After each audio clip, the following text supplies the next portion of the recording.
सुधांशु त्रिवेदी, जो हिंदू हित की बात करेगा वही अब हिंदुस्तान पे राज करेगा क्या? और ये धर्म ध्वजा प्रतीक क्या है?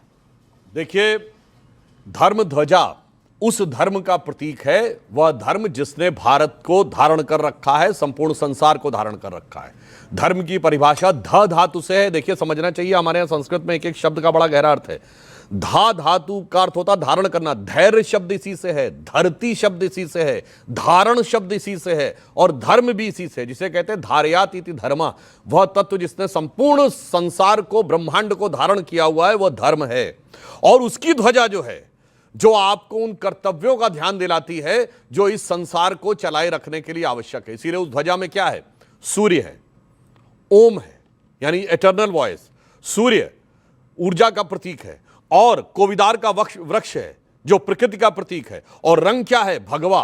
भगवा रंग क्या? अग्नि का प्रतीक है। मतलब अगर इसको कहें, किसी को अन्यथा लगे तो लगे, अगर आइंस्टीन ने एनर्जी मास कन्वर्जन की इक्वेशन दी है तो सिर्फ हमारा ही एक धार्मिक संस्कार ऐसा है जिसमें मास कन्वर्ट्स इनटू एनर्जी, और हमारा ही एक अंतिम संस्कार भी ऐसा जहां मास कन्वर्ट्स इनटू एनर्जी।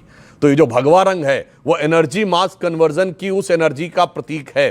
और इसको देख के हमें क्या याद आता है? पूरा भारत एकाकार होता है। आप में से शायद बहुतों को न पता हो, अयोध्या में भगवान राम का जन्म हुआ, पर अयोध्या के राजा के देवता कहां विराजमान है? तमिलनाडु के रंगनाथ स्वामी मंदिर में, जो श्रीरंगम जिले में है। और जिनको राम का ईश्वर कहा जाता वो कहां है? रामेश्वरम में, दक्षिण में। इस ढंग से देश जुड़ता है। और इस रामचरित को अलग अलग भावों में, अलग अलग भाषाओं में कहा गया है।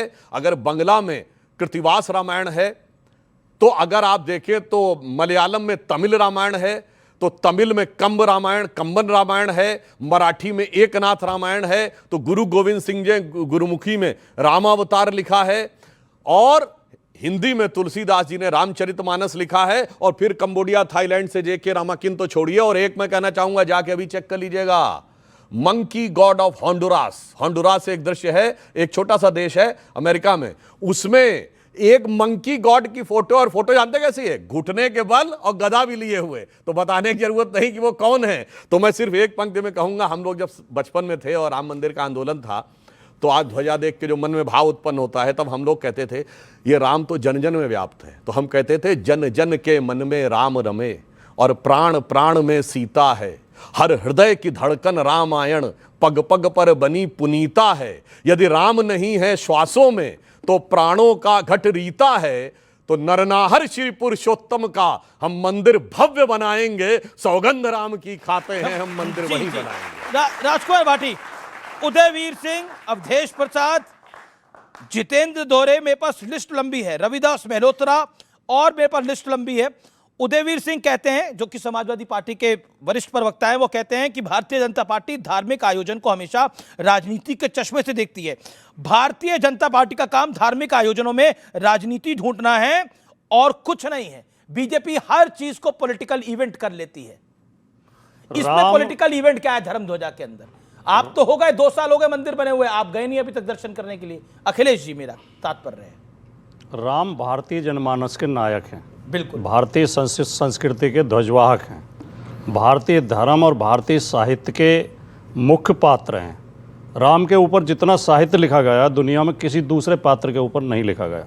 आदरणीय उदय प्रताप जी का मुझे छंद याद आता है कि राम पूरी धरा धाम राम जन्म से हुई है धन्य, निर्विवाद सत्य को विवाद से निकालिए, रोम रोम में रमे हुए हैं विश्वव्यापी राम। राम का महत्व एक वृत्त में मत डालिए, वो विश्व के कुटुंब के समान देखते रहे पूरी दुनिया को। ये घृणा के सर्प आस्तीन में न पालिए। और राम जन्मभूमि को तो राम ही संभाल लेंगे, हो सके तो आप मातृभूमि को संभालिए। ओके, ये आप कह रहे हैं, लेकिन 2 वाक्य बोल रहा हूं, 2 वाक्य बोल रहा हूं। आप लोग कहते हैं कि बीजेपी 2 वाक्य बोल करती रहा है। हूं। आपने कहा विपक्ष ये आरोप लगाता है कि राम के नाम पर राजनीति करते हैं, और आपने ही बोला अभी कि ये जो ध्वजारोहण होगा अयोध्या में, इसका असर दूसरे राज्यों के चुनाव पे भी पड़ेगा। तो पहले तो आप ही तय कर लिए, अगर चुनाव पे असर पड़ेगा तो वो राजनीति है।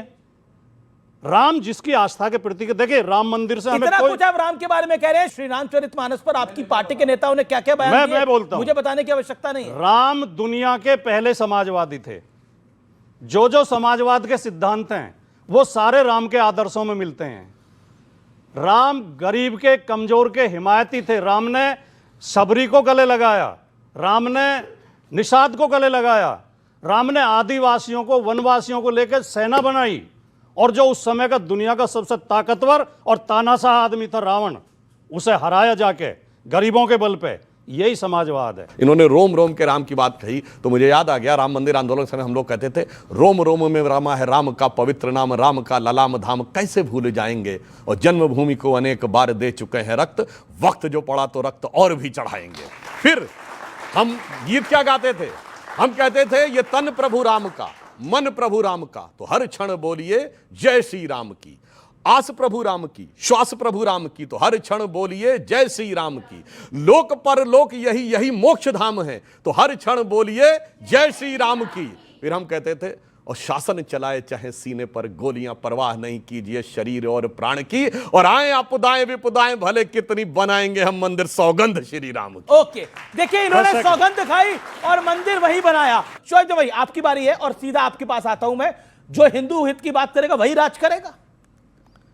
देखिए, लोकतंत्र की मर्यादा तो ये कहती है कि जब कोई पार्टी पिछले 11-12 सालों से सत्ता में है तो उसको अपने काम के बुनियाद पर चुनाव में जाना चाहिए।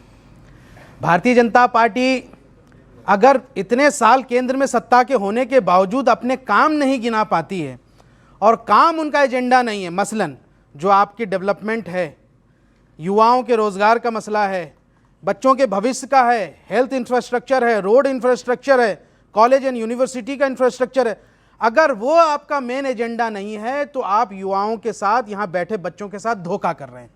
आप भी तो कहते हैं कि 5 मिनट के लिए, 2 मिनट के लिए पुलिस हटा लो। मैं सुनिए, फिर देख लो। चुनाव में भाषण देना, जज्बाती हो जाना एक अलग है। ये जज्बाती हो जाना, पुलिस हटा लो। राजनीति का पूरा एजेंडा एक धर्म के इर्द गिर्द लेके आना, ये तौहीन है, अपमान है उन लोगों का जो बीजेपी के वोटर नहीं है। बरेली में आई थी पुलिस, सुनिए, जूता चप्पल छोड़ आए बरेली के बाजार में। हमने एक पार्टी के तौर पर किसी ने भी यहां से इस्लाम के नाम पर वोट नहीं मांगा। हाँ, जो कांग्रेस के पार्टी में मुसलमान है, कांग्रेस के नाम पर, कांग्रेस में भी जो मुसलमान होंगे, जो राजद में मुसलमान होंगे, या किसी बीजेपी में जो मुसलमान होंगे, नो डाउट वो मोहम्मद सल्लल्लाहु अलैहि वसल्लम के उम्मती हैं। और हम किसी को भी नकली मुसलमान या असली मुसलमान के तौर पर नहीं तौलते, धार्मिक बुनियाद।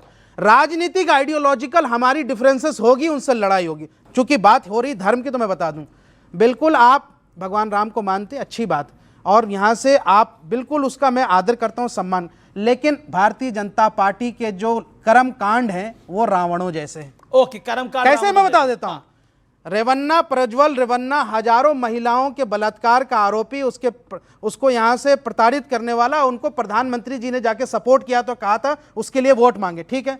आईआईटी बीएचयू के अंदर 3 बीजेपी आईटी सेल के युवाओं ने एक लड़की को बलात्कार किया था, उसको बचाने की कोशिश चल रही थी, बाद में उस पर केस दर्ज हुआ। सुन लीजिए, हाथरस में क्या हुआ, एक दलित महिला का यहां से बलात्कार होता है, उसके साथ जला दिया जाता, और उन जो करने वाले थे, जो यहां से गुनाहगार, उसको बचाने के लिए क्या क्या तंत्र किया। तो आप नाम तो राम का लेते हैं, लेकिन सारे कर्म आप रावण वाले करते हैं। और एक बात याद रखिए, 30 सेकंड में अपनी बात खत्म कर रहा हूं।